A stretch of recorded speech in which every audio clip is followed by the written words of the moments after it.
तो दोस्तों welcome back. देखो, मॉडर्न इंडियन हिस्ट्री हम कवर कर रहे थे। पीछे हमने कई सारी वीडियोस आपने देखी। फ्रीडम स्ट्रगल के ऑलरेडी हमने 2-3 पार्ट, अम्मी भी हाँ 2 पार्ट देख लिए। अभी तक हमने 1917 तक का टाइम पीरियड जो हमारा कवर किया दोस्तों। स्टार्ट किया हमने 1885 से। देखो 18 थोड़ा सा मैं आपका रिकैप कर लेता हूँ, ठीक है, ताकि आपकी क्रोनोलॉजी और ज़्यादा अच्छी हो जाए। देखो दोस्तों, 1885 में क्या हुआ? कांग्रेस की फॉर्मेशन हुई। 1885 में क्या हो गया? कांग्रेस की फॉर्मेशन होगी। पहला president W C Banerjee, Bombay में ये सेशन हुआ दोस्तों, ठीक है। 1905 में पार्टीशन ऑफ बंगाल, ठीक है जी, बंगाल को बांट दिया गया, ठीक है जी। क्यों? हिंदू मुस्लिम यूनिटी को तोड़ने के लिए। बांटा किसने? कजन ने। दोस्तों इस पार्टीशन के अगेंस्ट मूवमेंट चली, जिसे हम क्या बोलते हैं? Anti partition movement. Anti partition movement, इसी को हम स्वदेशी मूवमेंट भी बोल देते हैं। देन 1909 में आपको देखने को मिलता है Morley Minto reforms. Morley Minto reforms, ठीक है। मॉर्ले मिंटो रिफॉर्म्स जो है दोस्तों, इसको हम आप देखेंगे सेपरेट इलेक्टोरेट्स के लिए जानते हैं। मुस्लिम पॉपुलेशन के लिए सेपरेट इलेक्टोरेट्स, भाई मुस्लिम ही कैंडिडेट, मुस्लिम ही वोटर दोस्तों, इसके लिए भी लोग दुखी थे, परेशान थे दोस्तों, इसके लिए भी लोगों ने विद्रोह किया। देन 1914 में आप देखेंगे वर्ल्ड वॉर 1 स्टार्ट हो गया। 1914 से 18 तक चले गए। उसके क्या क्या नेगेटिव इंपैक्ट थे हमने वो भी देखा, और हमने ये बोला कि इंडियन क्यों हेल्प कर रहे थे? ताकि हमारे लिए भाई कुछ रिफॉर्म्स होंगे, हमें कुछ रिफॉर्म्स मिल जाएंगे। बट रिफॉर्म्स वैसे कुछ नहीं मिले। देन 1950 में 9 जनवरी का टाइम था, मिस्टर गांधी की एंट्री होती है दोस्तों इंडिया में। गांधी जो है इंडिया में आते हैं दोस्तों, ठीक है। और इसके बाद में दोस्तों 1960 में 2 इंपॉर्टेंट इवेंट्स होते हैं। पहला home rule league. Home rule league दोस्तों, होम रूल लीग क्या है आप देखेंगे। स्वराज इसमें birth right, I shall have it, बाल गंगाधर तिलक ने ये स्लोगन दिया। इनके साथ में एनी बेसेंट मद्रास में। और आप देखेंगे 1917 का जो अगला सेशन था, वहां पे भी प्रिजाइड किया किसने? एनी बेसेंट ने। और एनी बेसेंट बन गई इंडियन नेशनल कांग्रेस को प्रिजाइड करने वाली पहली लेडी। पहली लेडी, याद रखेंगे, ठीक है। तो यहां तक हमने कवर किया था। अब हम पढ़ेंगे दोस्तों इसके आगे लखनऊ पैक्ट, कलकत्ता सेशन हो गया। नाउ दोस्तों इसके बाद का जो टाइम है वो है Gandhian era. Gandhian era, because political scene को पूरे के पूरे इंडियन हिस्ट्री को डोमिनेट करने वाले हैं इस वक्त मिस्टर गांधी दोस्तों, ठीक है। मिस्टर गांधी, ब्रीफ इंट्रोडक्शन इनके बारे में देखेंगे, जो कि आपको पता ही है। जन्म इनका 2 अक्टूबर 1869 को हुआ दोस्तों, सिंपल सभी को पता है। इंग्लैंड में लॉयर की पढ़ाई करने के लिए वो चले गए दोस्तों। Called British bar, enrolled in high court, ये भी आप छोड़ दें। वहां से वकील बनने के बाद दोस्तों इनका एक टूर साउथ अफ्रीका का भी हुआ, एक केस के सिलसिले में दोस्तों। वहां पे इन्होंने देखा कि साउथ अफ्रीका में, वहां पे भी देखो कब्जा किसका है? अंग्रेजों का, वो भी उसकी कॉलोनी। वहां पे आप देखें रेशियल डिस्क्रिमिनेशन बहुत ज्यादा। वहां के जो लोग थे, ब्लैक स्किन पीपल और फेयर स्किन पीपल, इनके साथ में क्या करते? डिस्क्रिमिनेशन। इवन तो इतना डिस्क्रिमिनेशन, मिस्टर गांधी के साथ भी डिस्क्रिमिनेशन। फर्स्ट क्लास सीट दोस्तों, फर्स्ट क्लास एसी जो है, फर्स्ट एसी बोलते हैं, उसकी टिकट लेके बैठे हुए थे दोस्तों। रेशियल डिस्क्रिमिनेशन के चलते अंग्रेजों ने इनको धक्के मार के बाहर निकाल दिया ट्रेन से, ठीक है।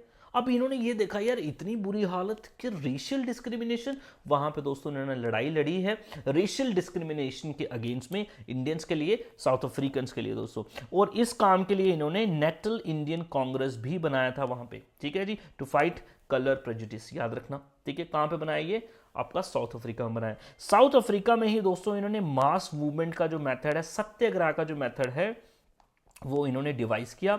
और वहां पे इनको पावर पता लगी, जब लोग इकट्ठा होते हैं, सत्याग्रह करते हैं, ठीक है। और नॉन वायलेंस पे इनका यकीन है, आप सभी को पता है। कुछ इंपॉर्टेंट इनके वर्क्स देख लेते हैं दोस्तों, बुक्स। वेरी फेमस एक इनकी किताब है the story of my experiments with truth, autobiography है दोस्तों। इस पे भी सवाल पूछा जाता है आपको कभी कभी, ठीक है जी। Hind Swaraj, India of my dreams and Satyagraha in South Africa, these are some important books. Newspapers भी इन्होंने कुछ लिखे दोस्तों, आप देखेंगे। इंडियन ओपिनियन, ये साउथ अफ्रीका में लिखा था। Young India and Harijan, Harijan newspaper आप देखेंगे। हरिजन इन्होंने समाज भी बनाया था दोस्तों, एक हरिजन सेवक संघ, जो अपलिफ्टमेंट ऑफ डिप्रेस्ड क्लासेस के लिए बात दोस्तों करता है। सिंपल। चलो दोस्तों, 9 January 1950 mister Gandhi return to India from South Africa, ठीक है जी। और इसलिए 9 जनवरी को भारतीय प्रवासी दिवस के रूप में मनाया जाता है, माइग्रेंट डे के रूप में मनाया जाता है बाय द इंडियन, ये याद रखेंगे। After arriving in India, Mahatma Gandhi successfully organise satyagraha movement in various places. दोस्तों एक मेरी बात समझना, देखो मिस्टर गांधी जब इंडिया में आए दोस्तों, मिस्टर गांधी तो 1915 में आ चुके इंडिया में, 1915 में आ चुके। मिस्टर गांधी पहला अपना इंपॉर्टेंट मूवमेंट दोस्तों, बड़ा वाला मूवमेंट जो लॉन्च करेंगे वो है 1920 का non cooperation movement. Non cooperation movement दोस्तों, 1920 का नॉन कॉपरेशन मूवमेंट, समझना बात ध्यान से, ठीक है जी। और इसके बीच में आप देखेंगे कुछ मूवमेंट्स इन्होंने और भी लीड किए दोस्तों, कुछ मूवमेंट्स और भी लीड किए, बट ये जो मूवमेंट थे ये लोकलाइज मूवमेंट है। लोकलाइज मतलब ये पूरे के पूरे बड़े लेवल पे मूवमेंट नहीं थे दोस्तों, कम मूवमेंट थे, ठीक है जी। और लोकल लेवल पे मूवमेंट्स, जैसे कि एक बिहार में मूवमेंट लॉन्च करेंगे, देन आप देखेंगे अहमदाबाद में करेंगे दोस्तों, ठीक है। तो पहले हम वो देखेंगे, जैसे कि अगर आप देखें, देखो नंबर 1, अच्छा वो तो हम हो गया। 1917 में दोस्तों, 1917 डेट देख लें याद, बहुत ज्यादा इंपॉर्टेंट है। 1917 में इन्होंने पहला अपना मूवमेंट लॉन्च किया दोस्तों, बिहार के चंपारण में। चंपारण मूवमेंट, अगर आपसे कोई पूछे मिस्टर गांधी का पहला मूवमेंट इंडिया में कौन सा था, आप बोलेंगे चंपारण। चंपारण कहां पे है दोस्तों, बिहार में। ये जगह भी याद रखनी है आपको, ये भी पूछेगा कभी कभी एग्जामिनर, चंपारण मूवमेंट किस स्टेट में था, तो आप बोलेंगे बिहार में। अब क्यों किया था, एम क्या था, ऑब्जेक्टिव क्या था, against Indigo planter. Indigo planter दोस्तों, इंडिगो एक तरीके का फूल होता है, इसकी खेती कराई जाती थी बाय द अंग्रेज, ठीक है। प्लांटर्स जो होते थे ये क्या करते थे, लोगों को कुछ एडवांस देखें, जल्दी से आप देखेंगे उनके दस्तखत वगैरह करा के बाद में उनको एक्सप्लॉइट किया करते थे। अब इस इंडिगो की प्लांटेशन से क्या हो रहा था, सॉइल की फर्टिलिटी भी बड़ी कम हो रही थी, और यहाँ पे जो लोग थे आप देखेंगे ये फूड क्रॉप्स नहीं उगा पा रहे थे। भाई ये बिहार में ये बेचारे चावल उगाना चाह रहे हैं, इनको बोल रहे जी इंडिगो उगाओ, तो यहाँ पे बड़े परेशान। तो लोग जो है इनके अगेंस्ट रिवोल्ट कर रहे थे, उन्होंने मिस्टर गांधी को बुलाया, मिस्टर गांधी आए, आप हमारे बारे में कुछ करें जनाब, हमारे लिए मूवमेंट लॉन्च करें, हम क्या करें, हम फंस गए हुए इधर, ठीक है। अब यहां पे एक मूवमेंट था,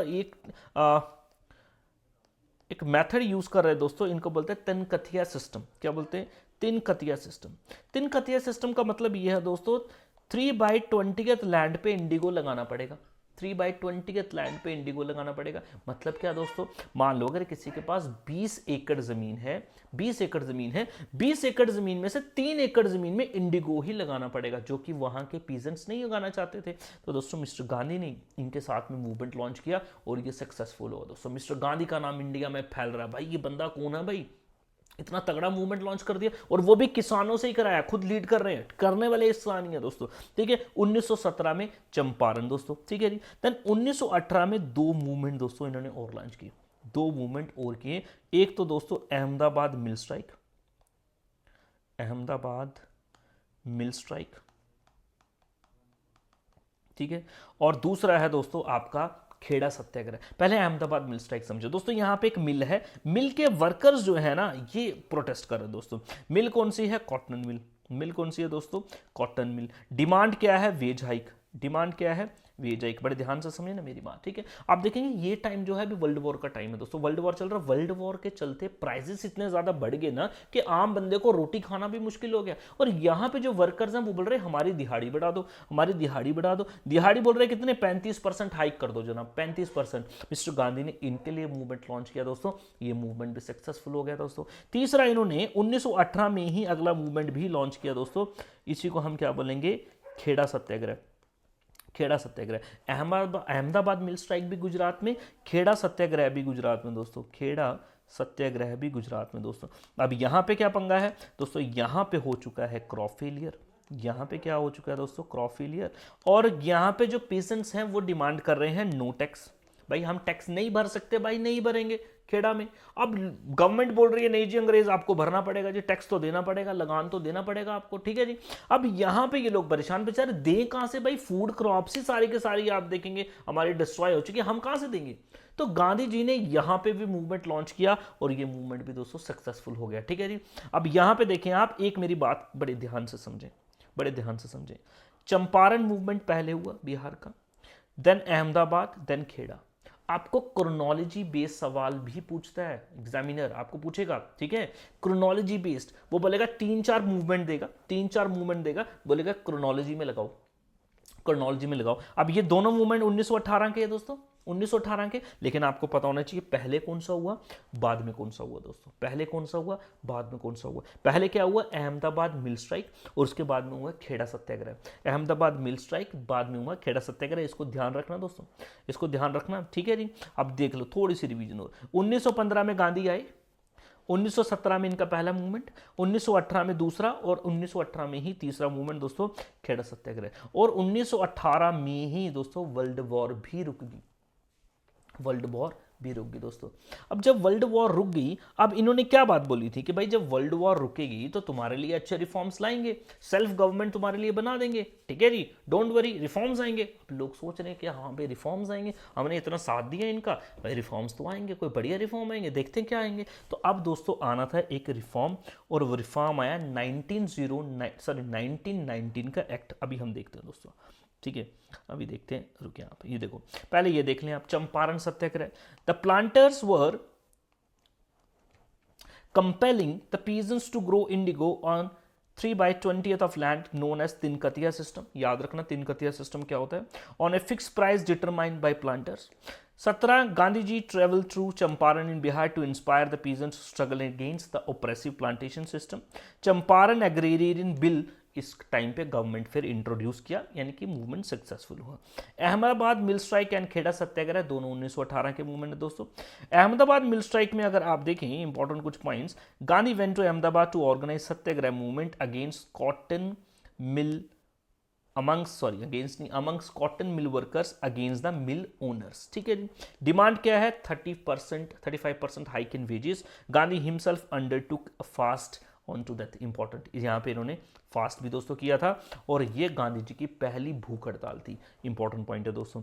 खेड़ा में क्या हो गया दोस्तों, क्रॉप फेलियर हो गया, ठीक है, जिस वजह से पीजेंट्स टैक्स पे नहीं कर पा रहे थे, डिमांड कर रहे थे कि क्या कर दिया जाए, सस्पेंड कर दिया जाए दोस्तों, ठीक है जी।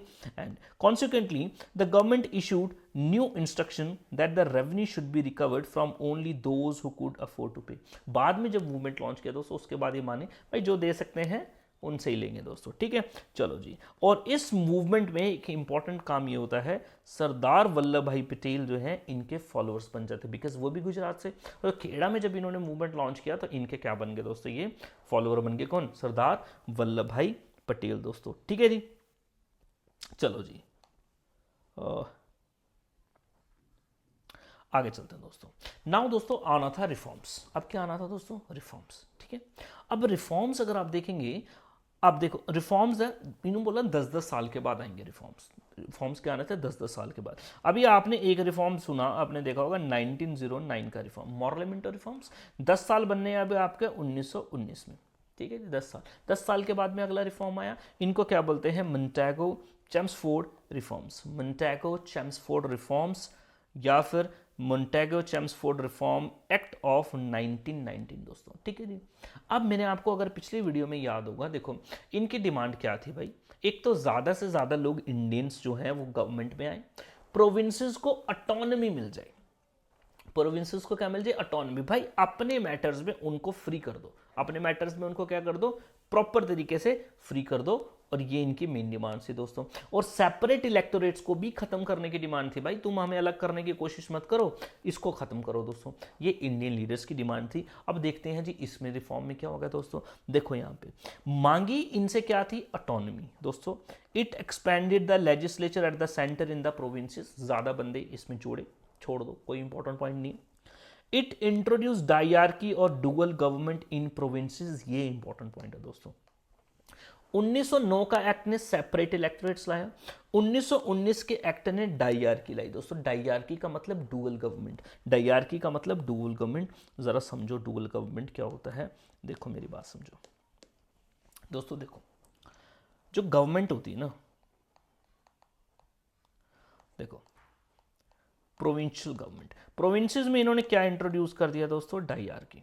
प्रोविंसेस में क्या इंट्रोड्यूस कर दिया, डायरकी। डायरकी का मतलब जिन भी चीजों पे एक्ट लाया जा सकता है, लेजिस्लेशन हो सकती है, जिन मतलब लेजिस्लेशन का मतलब है कि किन बंदों का कंट्रोल होगा उसके ऊपर, किन बंदों का कंट्रोल होगा। फॉर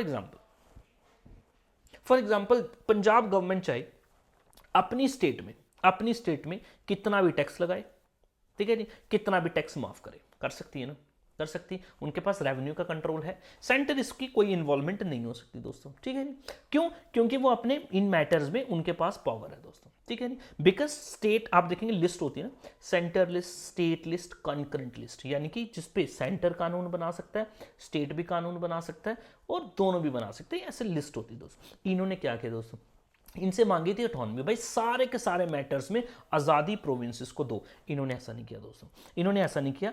इन्होंने क्या कर दिए, जितने भी सब्जेक्ट्स थे दो टुकड़ों में बांट दिए, दो डिफरेंट लिस्ट में बांट दिए। एक को बोला ट्रांसफर सब्जेक्ट्स, एक को क्या बोला, ट्रांसफर सब्जेक्ट्स, ठीक है जी। दूसरे को बोला ट्रांसफर सब्जेक्ट्स, दूसरे को बोला रिजर्व सब्जेक्ट्स, दूसरे को बोला रिजर्व सब्जेक्ट्स। ट्रांसफर सब्जेक्ट्स दोस्तों ऐसे सब्जेक्ट्स थे, इसमें जो जो चीजें आ रही थी इसके ऊपर प्रोविंशियल गवर्नमेंट कानून बना सकती थी और प्रोविंशियल गवर्नमेंट का अधिकार था, पावर थी। बट रिजर्व, देखो नाम में ही रिजर्व है भाई, रिजर्व किसके लिए, गवर्नर जनरल पे।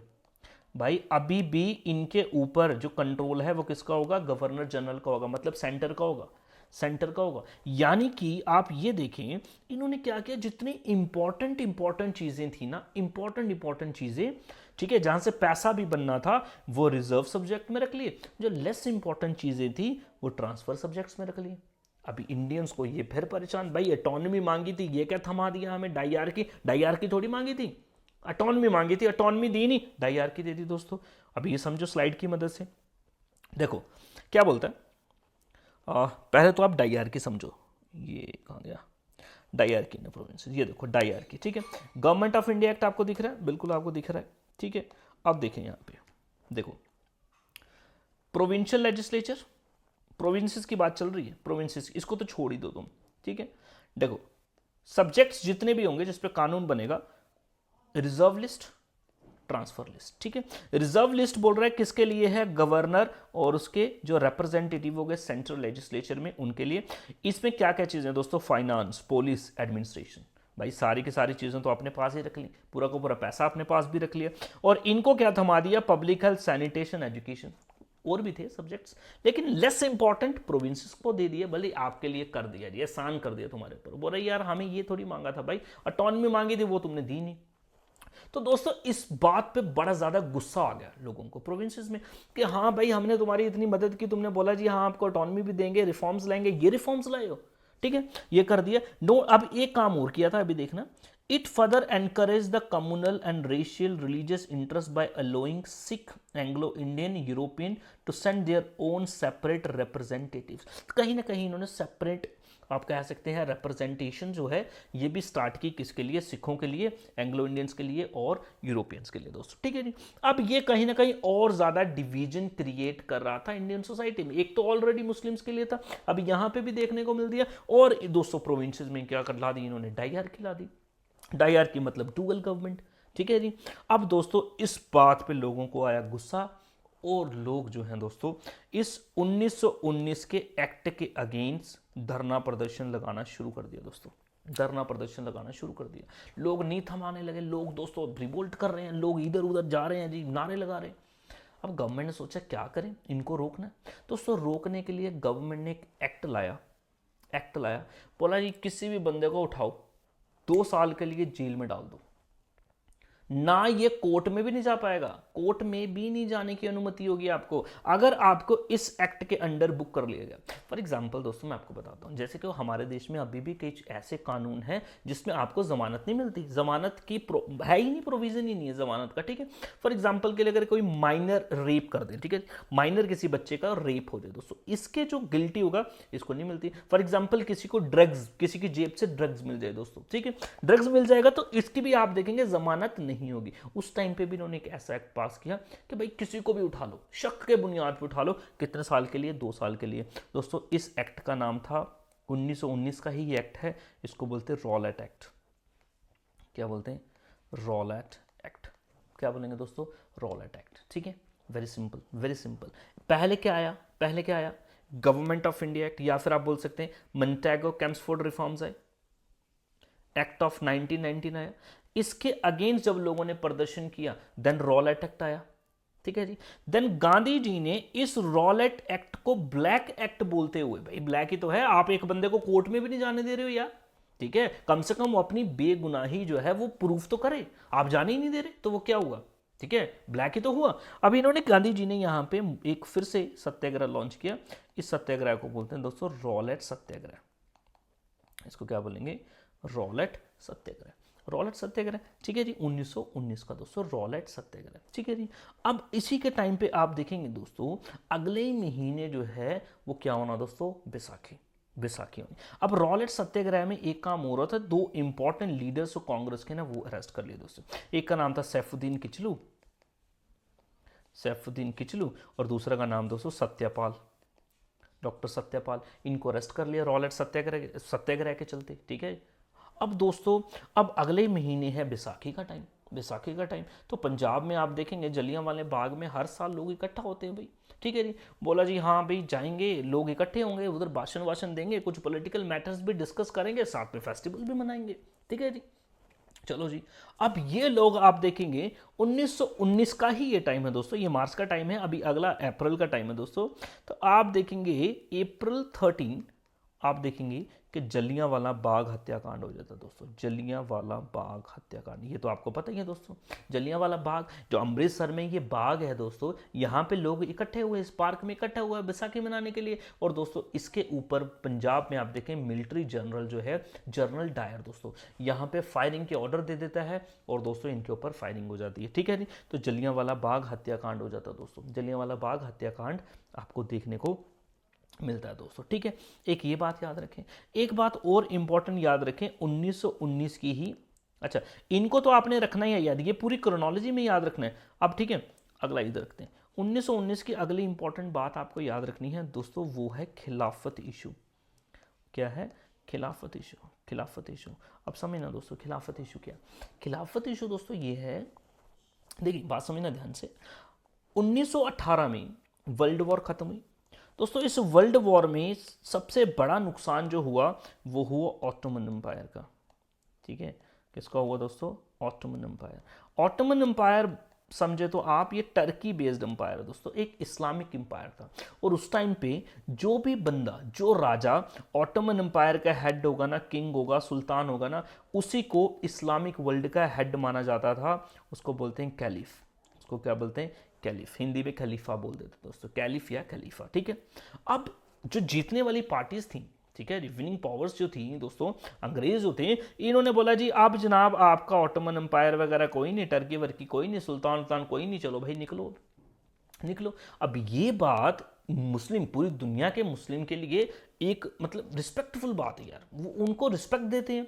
अब रिस्पेक्ट देते हैं तो इतने बड़े लीडर्स के ऊपर जब बात आएगी तो लोग अपना गुस्सा दिखाएंगे। तो पूरी दुनिया भर में आप देखेंगे जो दुनिया भर के मुस्लिम थे वो एक मूवमेंट काइंड चला रहे दोस्तों, उसको बोलते हैं खिलाफत। क्या बोलते हैं, खिलाफत।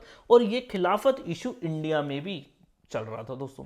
और इंडिया में चलाने वाला खिलाफत इशू को जो कौन है बंदा, वो है दोस्तों अली ब्रदर्स बोलते हैं उनको, दो भाई हैं, इनको बोलते हैं मोहम्मद अली एंड शौकत अली, मोहम्मद अली एंड शौकत अली, ये दो इंपॉर्टेंट नाम याद रखने, ठीक है जी। ये सीक्वेंस में चल रहे हैं और ये साथ साथ में मुस्लिम पॉपुलेशन साथ में साइमल्टेनियसली इस बात के लिए क्या कर रही है दोस्तों, रिवोल्ट कर रही है, कहीं ना कहीं अपना गुस्सा जो है अंग्रेजों के अगेंस्ट में दिखा रही है दोस्तों। अब एक बात आप मेरी और समझे, पहले तो स्लाइड्स हम देखेंगे, ठीक है, रुको पहले देख ही लेते हैं इसको। देखो दोस्तों रॉलेट एक्ट आ गया कब, मार्च 1919 में, ठीक है जी। The British government pass the Rowlatt act, कहा इन्होंने, it empowered the government to arrest anyone without warrant, warrant की भी जरूरत नहीं पड़ेगी, इम्प्रिजन विदाउट ट्रायल दोस्तों 2 साल के लिए, कितने साल के लिए, 2 साल के लिए, याद रखेंगे दोस्तों, ठीक है जी। इसके अगेंस्ट, इसको ब्लैक एक्ट बोलते हुए मिस्टर गांधी ने दोस्तों क्या कर दिया, मूवमेंट लॉन्च कर दिया, नेशन वाइड मूवमेंट सत्याग्रह लॉन्च कर दिया दोस्तों 6 अप्रैल 1919 को दोस्तों, ठीक है जी। चलो जी, और इसी दिन आप देखेंगे गांधी, ठीक है जी, सत्यपाल मलिक और किचलू जो हैं, इनको दोस्तों, सत्यपाल मलिक नहीं, सत्यपाल किचलू वर अरेस्टेड दोस्तों, इनको अरेस्ट कर लिया गया। अब इतने बड़े बड़े इंपॉर्टेंट लीडर्स जो अरेस्ट हो गए दोस्तों, आप देखेंगे अब इस टाइम पे आप देखेंगे लोगों का जो पूरा का पूरा जो अटेंशन था वो इन लीडर्स की तरफ था। और दोस्तों अप्रैल को आपको पता है अब है ही तो है, ठीक है जी। अब बैसाखी मनाने तो आएंगे तो वहीं पे बातचीत होगी, क्योंकि उस टाइम पे गैदरिंग्स को यूज कर किया जाता दोस्तों भाषण के लिए, गैदरिंग को, ठीक है। चलो जी, और गैदरिंग कब होती? फेस्टिवल्स पे। अब ये मौका था। तो Jallianwala Bagh massacre took place on 13 अप्रैल 1919 दोस्तों। जनरल डायर, ये एक मिलिट्री कमांडर था अमृतसर का, ऑर्डर दे दिया कि ब्रिटिश आर्मी को to fire their rifles into a crowd of unarmed civilian. चुपचाप निहत्थे लोग, ठीक है जी, पीसफुल जो इकट्ठे हुए थे दोस्तों, इसके ऊपर उन्होंने आक्रमण कर दिया दोस्तों, अटैक करवाया, ठीक है जी। और आप देखेंगे इधर ये ऑफिशियल डेटा निकल के आया कि 379 लोगों की डेथ हुई यहां पे, बट एक्चुअल में दोस्तों ये 1000 से ज्यादा लोगों की मौत बताई जाती है। ये गवर्नमेंट ने ये डेटा बताया था, अंग्रेजी हुकूमत थी ना, इसलिए दोस्तों। और इस बात पे और ज्यादा लोग भड़क गए दोस्तों, और यहां तक कि मिस्टर गांधी ने अपने केसरी हिंद जो टाइटल है उनको मिला हुआ था by the British government, Kesari Hind, वो रिनाउंस कर दिया। रविंद्रनाथ टैगोर ने अपना नाइटहुड का टाइटल जो दोस्तों है वो रिनाउंस कर दिया, ठीक है जी। और आप देखेंगे पंजाब में मार्शल लॉ लगा दिया गया दोस्तों, क्योंकि हालात इतने ज्यादा बिगड़ गए थे दोस्तों, ठीक है जी। जनरल डायर की इस इंपॉर्टेंट इतने बड़े इवेंट को लोगों ने बहुत ज्यादा क्रिटिसाइज किया, गवर्नमेंट को प्रेशराइज किया कि हाँ भाई आप इंक्वायरी बिठाएं, इस बंदे को सजा दें। तो दोस्तों एक इंक्वायरी बिठाई गई थी, एक कमीशन बिठाई गई थी to inquire into Jallianwala Bagh incident, ठीक है जी। जलियांवाला बाग इंसिडेंट को चेक करने के लिए एक कमीशन बिठाई गई दोस्तों, हंटर कमीशन दोस्तों, याद रखना हंटर कमीशन दोस्तों, ठीक है जी। अब यहां पे दोस्तों कौन था? General Dyer. मिलिट्री जनरल कौन है? General Dyer. और दोस्तों यहां पे जो पंजाब का गवर्नर था उसका नाम भी माइकल ओ डायर दोस्तों, उसका नाम भी क्या था? माइकल ओ डायर था। क्या नाम था? माइकल ओ डायर दोस्तों, ठीक है जी।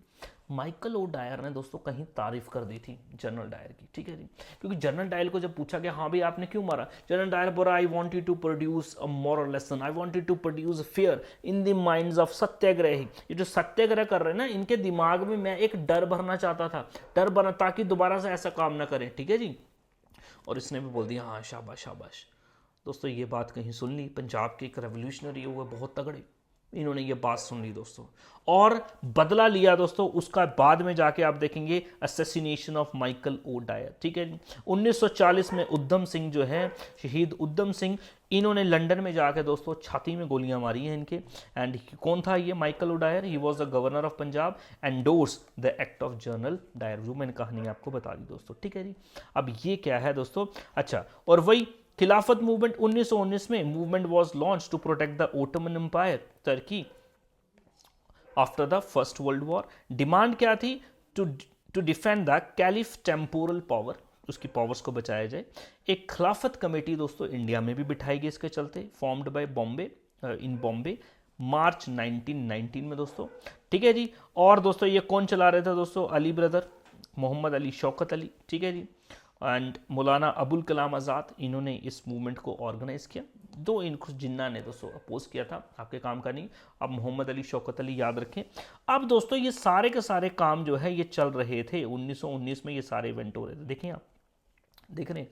और इन सब को मिस्टर गांधी ने क्लब करके इन सब प्रॉब्लम्स को इकट्ठा कर दिया। देखो कांग्रेस और मुस्लिम लीग कभी साथ में आके काम नहीं करती है। अब यहां पे एक मौका ढूंढ लिया मिस्टर गांधी ने, गांधी दिमाग वाले बंदे हैं, ठीक है। अब यहां पे देखें खिलाफत इशू, यानी कि मुस्लिम पॉपुलेशन परेशान है। ये बाकी सारे के सारे आप देखेंगे, रॉलेट एक्ट है दोस्तों, आपका जलियांवाला मैसेकर है, कांग्रेस तो वैसे ही लीड कर रही है इन सब चीजों को। तो दोनों मुद्दों को क्लब कर दिया दोस्तों, यानी कि हिंदू पॉपुलेशन के साथ में मुस्लिम पॉपुलेशन को भी लेके आई, ठीक है जी। और दोस्तों एक बहुत बड़ा इन्होंने मूवमेंट लॉन्च कर दिया, और वो था 1920 का non cooperation movement. Non cooperation movement दोस्तों, एक बार दोबारा से ये 1919 के इवेंट देखें दोस्तों, यहां से आपको सवाल क्रोनोलॉजी बेस बनना ही बनना है, ठीक है जी, आने वाले एग्जाम में समझना। देखो 1919 का एक्ट आया जी, लोगों को पसंद नहीं आया, लोगों ने इसके अगेंस्ट बात उठाई, अपनी गवर्नमेंट को क्रिटिसाइज किया। जब लोग सड़कों पे आए तो इसको रोकने के लिए उन्होंने एक एक्ट पास किया, भाई 2 साल के लिए डालो जेल में जिस पे भी शक है, रॉलेट एक्ट। रॉलेट एक्ट आया, देन रॉलेट एक्ट आया, उसके अगेंस्ट में रॉलेट सत्याग्रह किया गांधी ने। इस चक्कर में लीडर्स उठा लिए गए दोस्तों, और अगले ही महीने बैसाखी थी। देन बैसाखी का फेस्टिवल में क्या हो गया दोस्तों, जलियांवाला बाग मैसेकर हो गया, जलियांवाला बाग मैसेकर हो गया। इसी के साथ में खिलाफत इशू चली रही थी आपकी 1919 में। मिस्टर गांधी ने खिलाफत इशू को जोड़ दिया बाकी सारी चीज़ों के साथ में और एक कमेटी बिठाई दोस्तों, ऑल इंडिया खिलाफत कमेटी, ठीक है, ऑल इंडिया खिलाफत कमेटी। और इस खिलाफत कमेटी को प्रिसाइड भी मिस्टर गांधी ने खुद ही किया था। यहाँ पे आपको दिखाता हूँ, रुके यहाँ पे देखें, यहाँ पे ठीक है जी, देखो Gandhi presided over all India खिलाफत कॉन्फ्रेंस हेल्ड एट दिल्ली इन नवंबर 19, ठीक है जी। यहाँ पे इन्होंने क्या कर दिया दोस्तों, Gandhi supported the Khilafat movement and saw it an opportunity to unite Hindu and Muslims. किया क्लब करके दोस्तों एक मूवमेंट लॉन्च कर दिया, that is non cooperation movement दोस्तों, नॉन कॉपरेशन मूवमेंट, ठीक है जी, नॉन कॉपरेशन। तो नॉन कॉपरेशन मूवमेंट को हम नेक्स्ट वीडियो में देखेंगे, ठीक है। और नॉन कॉपरेशन मूवमेंट के बाद में और क्या क्या काम आएंगे वो हम देखते चले जाएंगे। क्रोनोलॉजी आपको भूलनी नहीं है, 1919 बहुत ज़्यादा इंपॉर्टेंट है क्योंकि बहुत ज़्यादा इवेंट्स हुए हैं दोस्तों, इस टाइम पे बहुत ज़्यादा इवेंट्स हुए हैं, ठीक है जी। चलो अभी के लिए इतना रखेंगे, thank you, have a nice day.